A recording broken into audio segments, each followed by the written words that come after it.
Whoa there, 50 subs, that's cool. I better make some kind of celebration video. Whoa, better re-record some of those lines.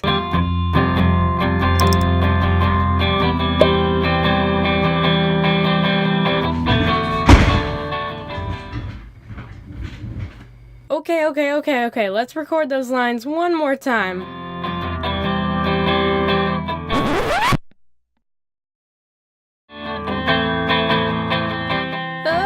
I'm confused.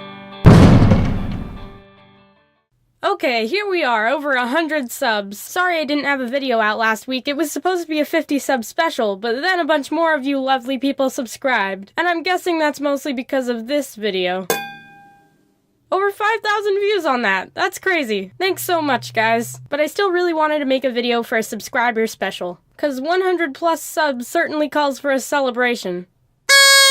I briefly explained this in my spring break video, but here's a better explanation of how I make animatics, and videos in general, actually. So the main programs I use are Paint Tool, Sci, and Premiere Pro. And if I'm doing a regular video, then add on Audacity and Levelator to that mix for recording audio. Paint Tool, Sci, and Premiere Pro both cost money, but if you're planning on using them a lot, then it's definitely worth it. Premiere Pro is a monthly payment, and Paint Tool, Sci is just a one-time payment. To actually make drawings, I use a Wacom Intuos drawing tablet. Okay, with that out of the way, to create an animatic, I start by opening Paint Tool, Sci and creating a new folder. I know, crazy, right? Anyways, from there I make a new canvas with the dimensions of 1920 by 1080, because that's what fills up the screen. Then I change the color of the background or the first layer if it's an animatic. Because if you have a white background for your animatic, it can sometimes get confusing to look at. At least that's what I think for songs. If it's not a song, then a white background usually looks fine. From there I start a second layer and draw the first frame. Let's do an example. There's gonna be this guy that says, "Hello."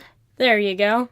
Okay, so then I would save that image as 1 because I usually go from 1 to whatever the amount of images I end up needing. Then there you have your little fella. Now I like to add some bounciness to my animatics when I feel like something is too still. So instead of having my guy with his hand up, I could just redraw his arm so it's down.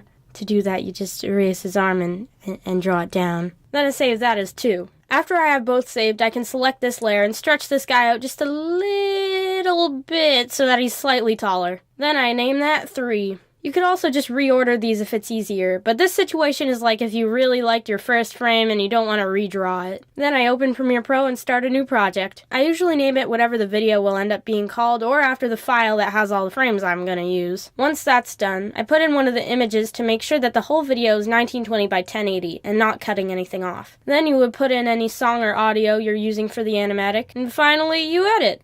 So there's your guy. He starts with his arm down, he does a little bounce, and then he's like, "Hello." You see, that looks like quality content right there. When you're done, you export the project to media, then encode it into an MP4, and there you go. That's how I make animatics. Now you can upload that to YouTube or wherever you want. Anyways, that was that. I hope you feel informed. Thanks for 100 plus subscribers, and I'll talk to you guys later. Bye-bye!